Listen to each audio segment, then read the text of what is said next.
नए साल की शुरुआत में ही बीजेपी को अपना नया अध्यक्ष मिल गया है। इस बार भी बीजेपी में अध्यक्ष पद का चुनाव निर्विरोध हुआ। नितिन नबीन को निर्विरोध पार्टी का अध्यक्ष चुन लिया गया। उनके नाम का प्रस्ताव प्रधानमंत्री नरेंद्र मोदी के साथ दूसरे दिग्गजों ने भी किया था। नितिन के अध्यक्ष बनने के बाद पीएम मोदी ने उन्हें अपना बॉस बता दिया। देखिए ये रिपोर्ट। आखिरकार बीजेपी को नया अध्यक्ष मिल ही गया। अभी तक जेपी नड्डा बीजेपी के अध्यक्ष थे, जिनका कार्यकाल वैसे तो 3 साल पहले ही पूरा हो गया था, लेकिन नए अध्यक्ष का चुनाव नहीं होने के कारण बार बार उनका कार्यकाल बढ़ाया जा रहा था।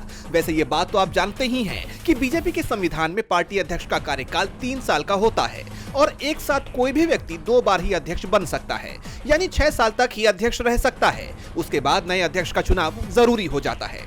जेपी नड्डा को वैसे तो एक ही कार्यकाल गिना जाएगा, क्योंकि वो दूसरी बार चुने नहीं गए थे, बल्कि कार्यकाल का विस्तार बार बार होने के चलते उनका दूसरा 3 साल का कार्यकाल भी पूरा हो गया, जिसके बाद अब नितिन नबीन बीजेपी के राष्ट्रीय अध्यक्ष बन गए हैं।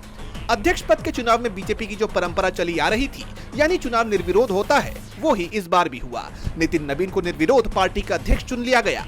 उनके चुने जाने का आज पहले औपचारिक ऐलान किया गया, जिसके बाद नितिन नबीन ने अध्यक्ष पद ग्रहण किया। इस दौरान प्रधानमंत्री नरेंद्र मोदी भी बीजेपी कार्यालय पहुंचे और उन्होंने नितिन नबीन को माला पहनाकर स्वागत किया। पीएम मोदी ने पार्टी के नए अध्यक्ष को अपना बॉस बताया और खुद को कार्यकर्ता।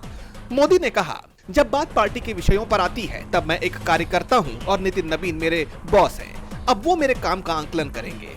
तो वहीं पदभार ग्रहण करने के बाद नितिन नबीन ने कहा कि हम ऐसे राजनीतिक दल से जुड़े हैं जहां राजनीति सत्ता नहीं साधना है। बीजेपी को नया अध्यक्ष मिलने पर पार्टी में खुशी का माहौल है, लेकिन कांग्रेस ने बीजेपी पर कई सवाल उठाए हैं कि आखिर बीजेपी अध्यक्ष पद के लिए सिर्फ एक ही नाम क्यों सामने आया, किसी और ने पद के लिए नामांकन क्यों नहीं किया। बीजेपी में चुनाव हुए और मुकाबला किसी से नहीं हुआ, यहाँ तक कि कांग्रेस ने नितिन नबीन को कठपुतली अध्यक्ष बता दिया है। डीबी लाइव की रिपोर्ट।